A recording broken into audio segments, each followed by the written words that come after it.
Mayatili, Mayatili, Marika. Ngarit mengunya ko jenne, babat mengunya ko wanjuk Marika, AUBA. Marit mengunya ko mawalan #1 Marika. Bapuro ngaya ririt jingo, ka ngayi nya ko irkala nulun boy ka yalang bara. Markap me wana. Good evening, friends and family. Thank you for being here at Garma in this beautiful country and at this important time in the life of Australia. I want to start by acknowledging the landowners, the Gumaj and Wulmen Balo, Junga Junga, Jawa, Nunki and their families. I acknowledge and still cry for their leader who passed away this year, as I know they do too. I acknowledge Wurman, Maiwako, and I also acknowledge the other leaders that have passed and come before, especially my auntie, the eldest of our clan, who passed away at Bremer Island last year, and Wurman's sister, Ritiana's mother, who passed recently, and Daira's sister, who passed only recently. Last year, we also lost the Gulkula leader, and recently we lost the Dartewo leader. Too many elders dying too young, taking so much with them. They are the encyclopedias of our people, and with each passing, we lose something more.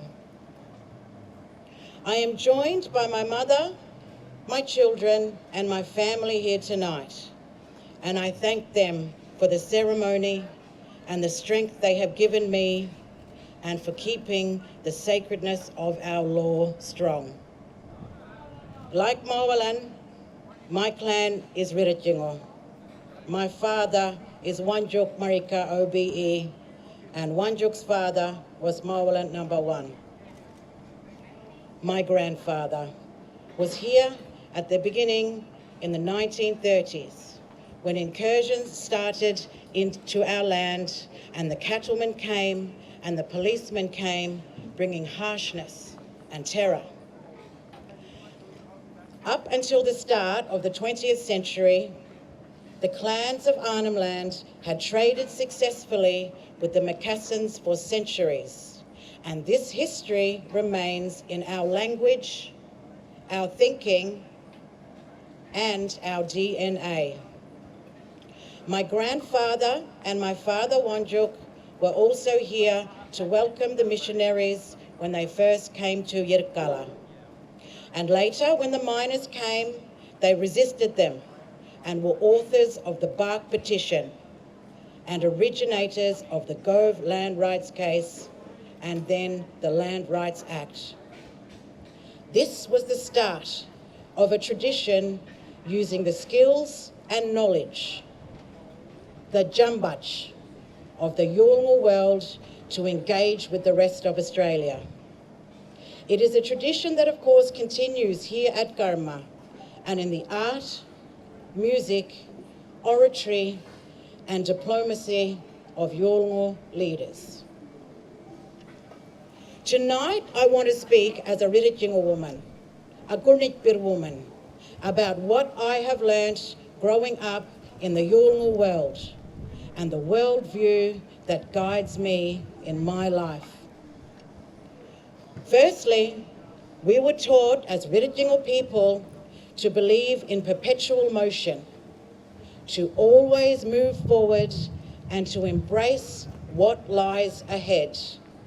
This is the reality of the Jankao, the creation sisters who are at the heart of Ririchingo beliefs.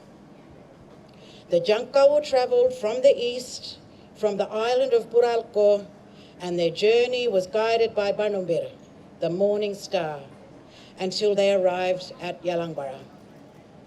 It is Yalangbara that is the birthplace of Ririchingo and of all Tua people. At Yalangbara is a beautiful water source that is Darjal, crystal clear, and it contains the deep knowledge, or milngur, of my clan leaders. Milngur is also the fontanelle on a newborn baby's head. It is the sign that the child has come from deep in the sacred waters of our land, and it reminds us that each child is from the earth and is a gift from our ancestors.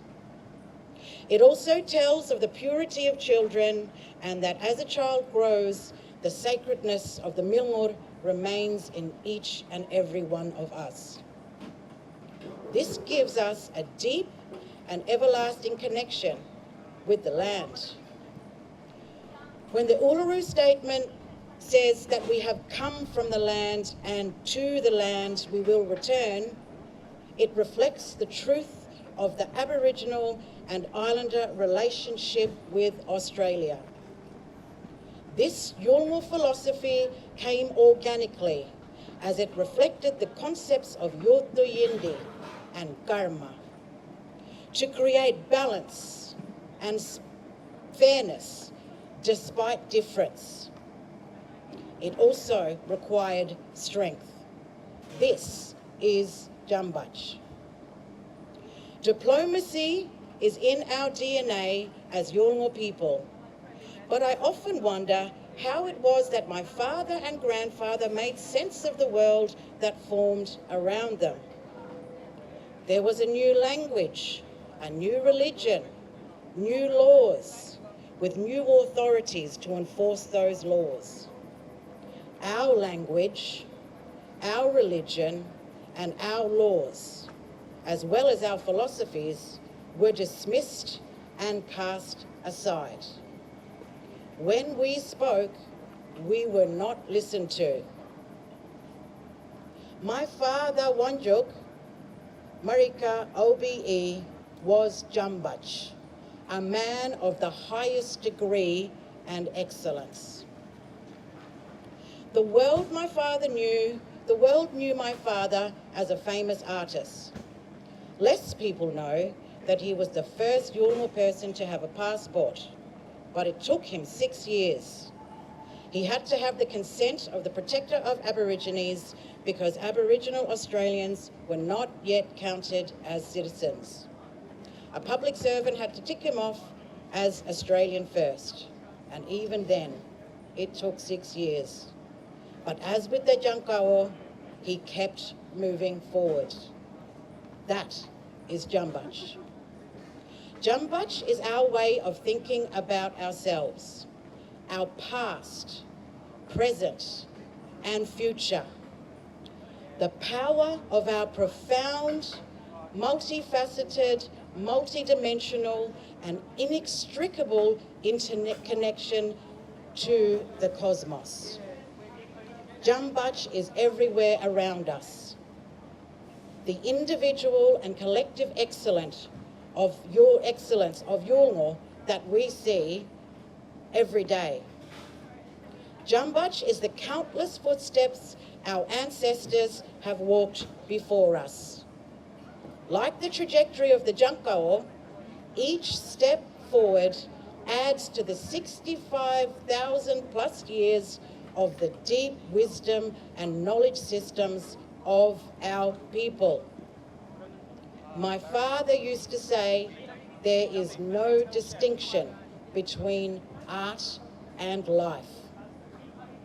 As Yolngu people, our paintings are our constitution. Rome, Manike, Minchi, Bungo, Daruk, Kuruto, Malk. Our ceremonies, our songlines, our languages, our dances, our kinship, our laws. This is our identity. This is us. The earth is our mother, but the land is our backbone, both ancient and timeless. Our paintings speak of all these things. Each brushstroke, each line, each dot, each space, each colour, deliberate, contemplative, meditative, purposeful. Our paintings are not static images. They are alive with the spirit of the land and our people. We sing the land, and the land sings us. It has been this way since time immemorial.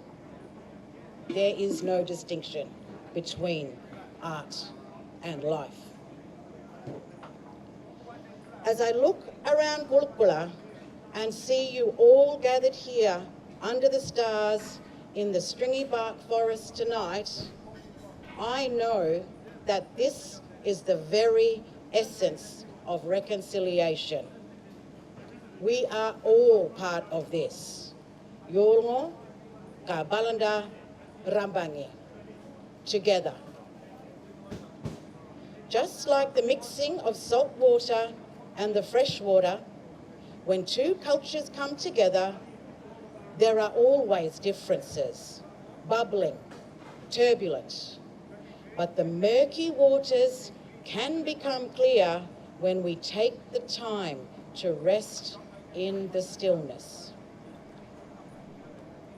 My father was one of the first Yolngu interpreters. Later, the missionaries marked him out for a career in the Methodist Church. He refused, but as a gesture of Yolngu diplomacy, he stayed in Yerkala to translate the Bible. In 1962, alongside my grandfather and other clan leaders, he painted the Yerkala church panels to keep Yolngu ancestral law in the consciousness and forefront of our people. In the 1970s, he lobbied the Australia Council to fund the newly founded Buku Larangai Mulka Art Centre, which still stands today in my community of Yerkala. This was the start of the extraordinary Yolngu art movement, where the sacredness of Yolngu life was given to Australia and the world. My father understood the power of the Yolngu voice. Yolngu had to adapt and be real about it. Earlier this year, I travelled with a delegation to Washington, D.C. to open the Marian exhibition, featuring my grandfather, my father, aunties, and siblings. 4 generations of Jambach, 4 generations of Yolngu excellence. There is no distinction between art and life. In 1963, art was used to bring the Yolngu voice to Parliament. On 4 sheets of stringy bark, my father used the missionary typewriters to set down the words that would become the Yerkala bark petitions. Around these words, my father and grandfather, along with several other artists, painted their designs. My father saw that our ancient knowledge systems are as powerful or more powerful than anything else in the world. He lamented that his ancient knowledge was not understood or respected in Australia. He sought a voice wherever he could find it. This quest rings true today. This quest, driven by sacred art and aesthetics, led to the land rights movement, which my family took to the High Court of Australia in the landmark case Milirpum and others v. Nabalco. As part of their claim, the old men took Justice Blackburn to view sacred objects in the hope that he would recognise and understand the beauty and abiding truth of your connection to country. My father believed if Australian people saw and understood this, their rights to this land would be self-evident. Fairness and equity would surely follow.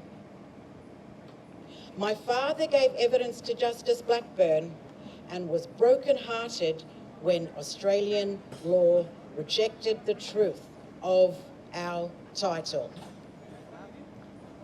My father and his family, Yunupingo and his family, the Japo, the Kalpo, and the many other clans of this place together then sought the next best thing, which was land rights and a Land Rights Act. And again, they kept moving forward. Despite the hurdles, despite the barriers, despite the deaths of so many old people and the libraries of knowledge that went with them. Gone before they were able to see the Mabo decision finally bring Aboriginal law into the common law of the nation. And then the statute books with the Native Title Act. But there is another law in this nation, more powerful than the common law and the laws made by statutes in the Parliament. It is the Constitution. The High Court gave us Mabo, but the High Court is created by the Constitution. The Australian Constitution dictates the way that we as Australian citizens operate in our daily lives and what the parliamentarians who are elected by the people of Australia do. We cannot progress as a nation until there is recognition that we were here before settlement. This is our ancestral country, and yet we are the most disadvantaged and marginalised. Despite our excellence, despite all we have struggled for, despite all we have achieved, we are the least powerful in our own country. Today, we find ourselves at a crossroads in the nation's history. The impending referendum brings us an opportunity to move forward, not backwards, just as the Junka War showed us. I implore you all to embrace seeing Australia through a new lens, to recognise that our art, ceremony, spirituality, connection to country, and ancient knowledge systems have no boundaries. In fact, they speak a language that is universal. I am not asking you to speak for us, but instead to amplify our voices and celebrate the incredible contribution of Indigenous Australians in our country's landscape. This is Jumbutch. And it takes strength to acknowledge that we have been here since time immemorial. Change is hard, but let us be inspired by those great leaders that have gone before us. This is Jumbutch. Fearless, strong, united. This is my father's legacy, and it lives on in me and my children. Like him, I am inviting you to walk this journey with us. Let us blaze new trails together as a nation. have the courage to vote yes. Yo, Manyma.